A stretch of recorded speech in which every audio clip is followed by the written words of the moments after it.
Abad ke-13 hingga ke-15 adalah periode bersejarah yang penuh intrik dan kebijaksanaan di wilayah kerajaan Singhasari dan Majapahit di Jawa. Di tengah kerumitan sejarah ini, muncul sebuah dinasti yang penuh misteri yang membentuk dan menguasai kedua kerajaan tersebut. Dinasti yang dikenal sebagai Raja Sawangsa atau Wangsa Rajasa. Pendiri dan pusat kekuatan Raja Sawangsa adalah seorang tokoh yang misterius, Ken Arok, yang juga dikenal dengan gelar Sri Rangga Rajasa. Awal abad ke-13 adalah saat di mana dia mendirikan dinasti ini, memberikan nama Rajasa yang mengidentifikasikan keluarganya. Kitab Pararaton mencatat bahwa Ken Arok dilahirkan di sekitar Tumapel dan dia adalah figur sentral dalam penciptaan serta perkembangan dinasti ini. Keunikan dinasti Raja Sawangsa adalah bahwa garis keturunan Raja-Raja Singhasari dan kemudian Majapahit dapat ditelusuri hingga Ken Arok. Dia adalah akar dari pohon genealogi yang menghubungkan semua penguasa kuat yang memerintah kerajaan-kerajaan tersebut. Kisah hidupnya yang penuh intrik, ketekunan, dan hasrat telah membentuk sejarah yang menarik dan penuh warna dalam perjalanan Jawa pada periode ini. Dengan para penguasa yang menganggap diri mereka sebagai keturunan Ken Arok, Raja Sawangsa menjadi sebuah entitas yang mengilhami banyak langkah besar dalam sejarah Jawa. Mereka memerintah dengan kebijaksanaan, membentuk budaya, dan memimpin dalam konflik yang menentukan. Sejarah Raja Sawangsa adalah cerita tentang ambisi, kekuasaan, dan cinta, yang telah merajut jalinan yang membingkai masa lalu dan membuka jalan bagi masa depan kerajaan yang megah, Singhasari dan kemudian Majapahit. Pada zaman yang telah berlalu, sebuah kisah cinta terlarang telah menciptakan sejarah kerajaan Singhasari. Kisah ini, yang dicatat dalam kitab Pararaton, mengungkapkan betapa cinta dan hasrat bisa mendorong seseorang melakukan tindakan yang luar biasa. Kisah ini berawal dari seorang pria bernama Ken Arok, yang memiliki impian besar untuk memiliki Ken Dedes. Ken Dedes adalah seorang wanita yang begitu memikat hati Ken Arok sehingga dia rela melakukan apapun demi cinta sejatinya. Bagi Ken Arok, Ken Dedes adalah segalanya. Percayalah, tindakan Ken Arok tidaklah sepele. Untuk memenangkan hati Ken Dedes, dia harus membunuh Tunggul Ametung, penguasa Tumapel yang pada saat itu masih menjadi bagian dari kerajaan Kediri. Ken Arok sukses dalam tindakannya dan memerdekakan Tumapel dari kerajaan Kediri, serta bertahta sebagai raja pertama Singhasari sejak tahun 1222 Masehi. Singhasari, sebuah kerajaan berbasis Hindu-Buddha di Jawa Timur sebelum kemunculan Majapahit, menjadi saksi bisu bagi kisah cinta dan ambisi Ken Arok.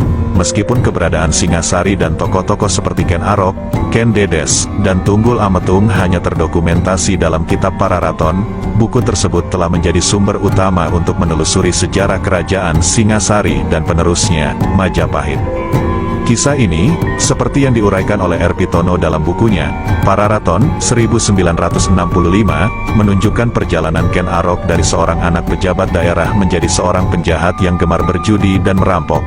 Namun, takdirnya berubah ketika dia bertemu dengan seorang Brahmana dari India bernama Loh Gawe. Brahmana ini diyakini bahwa Ken Arok adalah titisan Dewa Wisnu di tanah Jawa. Menurut karya Made Urip Dharma Putra yang berjudul Sanatana Dharma, 2020, Loh Gawe yakin bahwa Ken Arok adalah orang yang dicarinya dan mengatakan kepadanya bahwa suatu hari nanti, Ken Arok akan menjadi penguasa jagat atau Cakravartin. Loh Gawe membawa Ken Arok ke Tumapel, di mana Tunggul Ametung adalah penguasa saat itu, dan meminta agar Ken Arok diterima sebagai pengawal. Permintaan langsung dari seorang Brahmana seperti Loh Gawe tentu saja sulit ditolak oleh Tunggul Ametung, terutama karena Loh Gawe mengklaim Ken Arok sebagai anak angkatnya. Namun, cerita ini semakin rumit karena Tunggul Ametung memiliki istri yang sangat cantik, Ken Dedes. Ken Dedes adalah putri seorang pendeta Buddha bernama Empu Purwa, yang tinggal di lereng Gunung Kawi, di perbatasan Kabupaten Malang dan Kabupaten Blitar. Sebagai pengawal pribadi Tunggul Ametung, Ken Arok selalu mendampingi pasangan suami istri tersebut. Namun, takdir berkata lain. Suatu hari, keberanian Ken Arok membawa perubahan dalam hidupnya ketika secara tidak sengaja ia melihat kain Ken Dedes tersingkap saat turun dari kereta kuda di taman. Dari dalam singkapan itu, terlihat pancaran sinar yang membuat Ken Arok terpesona. Ken Arok tidak dapat menyembunyikan kejadian tersebut, dan dia menceritakannya kepada Loh Gawe. Sang Brahmana mengungkapkan bahwa sinar yang dilihat Ken Arok menandakan bahwa Ken Dedes adalah wanita yang dimuliakan, perempuan pilihan, calon ibu yang akan melahirkan raja-raja penguasa di Jawa. Dalam kata-kata Logawe, wanita yang bercahaya di bagian rahasianya adalah wanita Nariswari, Ratu yang Agung. Itu wanita pilihan. Betapapun nestapanya, laki-laki yang menikahi wanita seperti itu akan menjadi raja yang besar. Ken Arok, seorang prajurit Tumapel, adalah sosok yang jatuh cinta pada Ken Dedes pada pandangan pertama. Ini adalah kisah yang diungkapkan dalam Babat Tanah Jawi, sebuah karya yang menghidupkan kembali sejarah kuno. Namun, pertemuan pertama mereka tidak sepenuhnya romantis, karena Ken Arok telah membawa benih-benih cinta di hatinya sebelumnya. Saat itu, Ken Arok bertugas sebagai prajurit pengamanan Tumapel, di bawah komando Tunggul Ametung, Sang Aku Tumapel, yang bisa dibandingkan dengan jabatan seorang camat saat ini. Namun, kompleksitas kisah ini adalah bahwa Ken Dedes adalah istri sah dari Tunggul Ametung. Hasrat Ken Arok memuncak ketika dia tak sengaja melihat kilauan bagian selangkangan antara dua paha Ken Dedes yang memancarkan pesona yang tak terlupakan baginya. Pertemuan pertama yang memicu hasrat ini membuat Ken Arok sulit tidur. Terbayang oleh kecantikan dan pesona Ken Dedes, timbul niat dalam dirinya untuk meminang Ken Dedes, bahkan jika dia telah memiliki istri, Ken Umang. Keadaan semakin rumit karena saat itu Ken Dedes sedang mengandung anak dari Tunggul Ametung. Menurut tafsir sejarah Nagara Kertagama, yang mengutip Babat Tanah Jawi, kecantikan Ken Dedes memang sangat tersohor. Bahkan, Tunggul Ametung menculiknya untuk mengawininya. Ken Dedes adalah anak dari seorang pendeta Buddha di Panawijen, Empu Purwa, yang saat itu sedang menjalani pertapaan di Tegal. Ketidakmampuan Tunggul Ametung untuk mengendalikan hasratnya mendorongnya untuk menculik Ken Dedes dan melamarnya.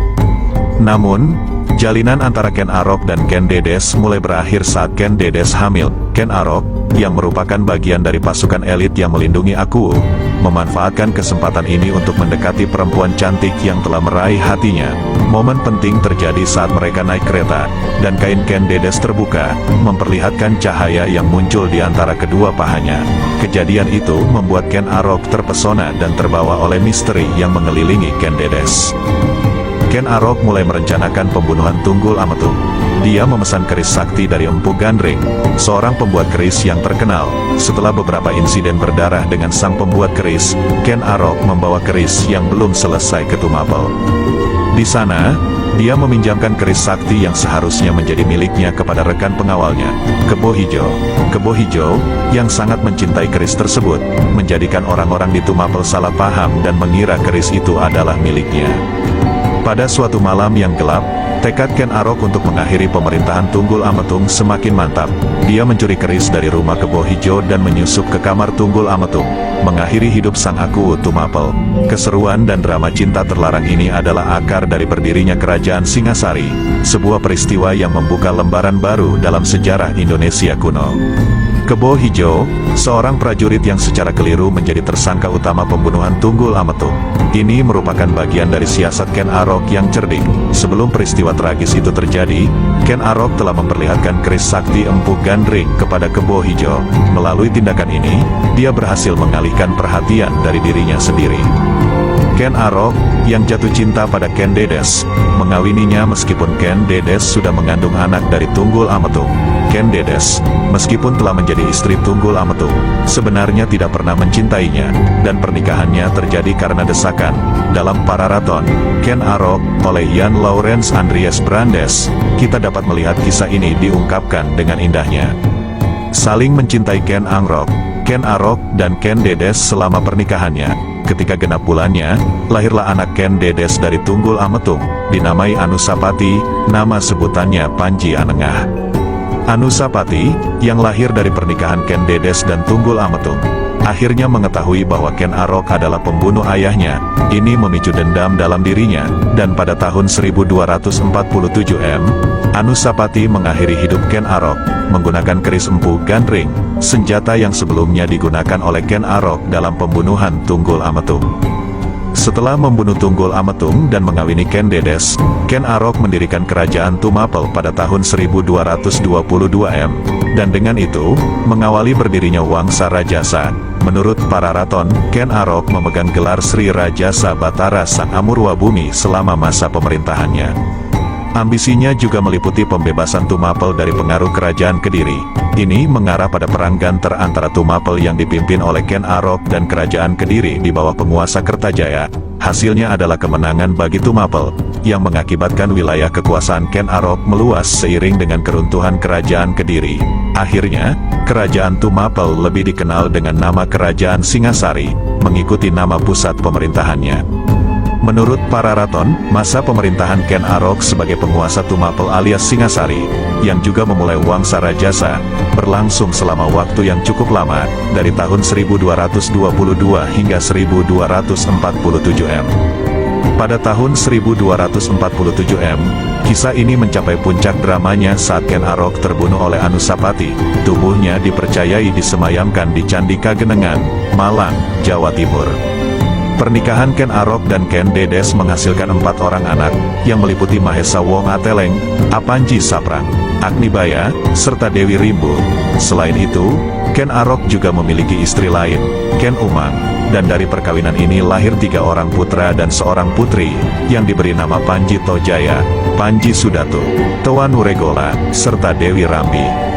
Menurut para raton, Tojaya akhirnya membalaskan dendam ayahnya, Ken Arok, dengan membunuh Anusapati pada tahun 1249 M, juga dengan menggunakan keris Empu Gandring. Setelah peristiwa ini, Tojaya mengambil alih tahta sebagai penguasa kerajaan Singasari.